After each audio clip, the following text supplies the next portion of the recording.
این ماشین‌آلات‌های ساحه کشاورزی تکنولوژی نوترین به حساب رفته جای مهنتی دستی را عوض می‌نمایند. در چوببینی تعمیر و تئوری ماشین‌آلات‌های کشاورزی و موسم کشتکاری بهاری در ناحیه واسه این سال جماعت دهاتی به نام خدای رجبوف این نوگانی‌ها را به نمایش گذاشته برای استفاده پیشکش کشاورزان گردانید. نجم‌الدین حسنوف با سابقه 30 ساله مکانیزاتوری طرز کاری این ماشین‌آلات‌ها را از خود نموده است. این تکنیک‌های نوی که بروردن برای خلق با مردم دیگم بسیار آسان آورده کردن. برای بین قطارهای پخته جوری مکه برای رزمیر معین دارن کم نمودی که چی باشد انا جویک باشد هم رزمیر جویک همه گیرن با هم رزمیر جویک میمونن بین قطارها را نرم میکنن کاری دهخانه را سبک میکنن. این مسئله چوبک ده بهترین چیزه که نرم کردن بسیار خوب میشه. این شبکه همی داره که مثال میگیریم اگر دهخان در روز 5-6 ساعت یا 10 ساعت کنه در روز ممکن 6-7 هکتار زمینه آزاد کار میکنه میبره. وابسته به خود تراکتور متخصص خوب باشه بین قطار در روز رفته بتونه به حد چیز خوبه. در همایش بخشیده به موسم آغاز کشتکاری بهاری در ناحیه واسه همراه با این نوگانی‌ها دیگر چنین ماشین‌آلات‌های کشاورزی پیشنهاد گردیدند. این ماشین‌آلات‌ها را کارخانه دولتی تاجیک اگرولیزینگ پیشنهاد نموده است. کارخانه دولتی تاجیک اگرولیزینگ با طریق اجاره مالیوی با مهلت‌های گوناگون با نخل‌های دسترس با مردم می‌دهد. پس از اون یک چیز خیر کردن لازم است که در دوام یک سال هر ماه 1% پاداش دارد. یگان بانک جمهوری تاجیکستان 12% قرض نمی‌دهد.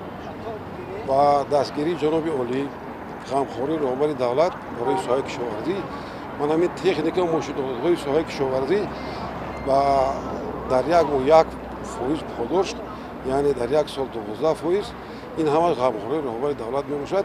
در این قطارها باشند ماشین‌آلات‌هایی که در خواجگی‌های دهخانی حدود جماعت‌های دهاتی ناحیه به قید گرفته شدند ایستادند.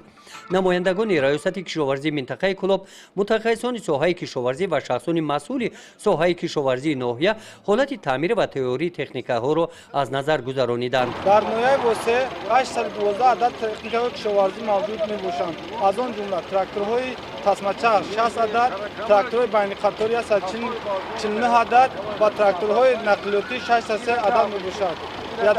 یدک‌های تراکتوری 144 عدد، ماشین‌آلات‌های کشاورزی اسپول تراکتوری 239 عدد، سیزل‌ها 86 عدد، دیسکامولک‌ها 53 عدد، زمین هوارکنک‌ها 14 عدد، کلتیواتورها 112 عدد میباشد.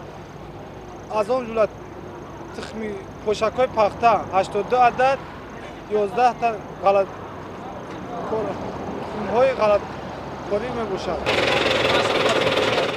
طبق معاینه تکنیکی مسئولین ساحه معین نمودند که تکنیک‌های کشاورزی در حالت خوبی آمادگی قرار داشته مکانیزاتوران با موسم امساله کشتکاری بهاری نظر به سال گذشته آمادگی بیشتر دیدند. در جنبسته چهاربینی جانشین اولی رئیس ناحیه واسه شیرعلی حسنزاده قید نمودند که کشاورزان ناحیه واسه با موسم کشتکاری بهاری پورا تیار بوده برای اجرای هدف‌های استراتژی دولت در سمت تامین امنیت آذوقه‌واری استفاده ثمرناک زمین آماده میباشند. با چنین تمنیات‌ها از نام مقامات اجرایی حاکمیت دولتی ناحیه واسه یک چند نفر فعالان ساحه کشاورزی با سپاسنامه قدر کرده شدند. گزارش خواجه نظریف خدای نظر ظهوروف از ناحیه واسه برای برنامه اطلاعاتی نوید.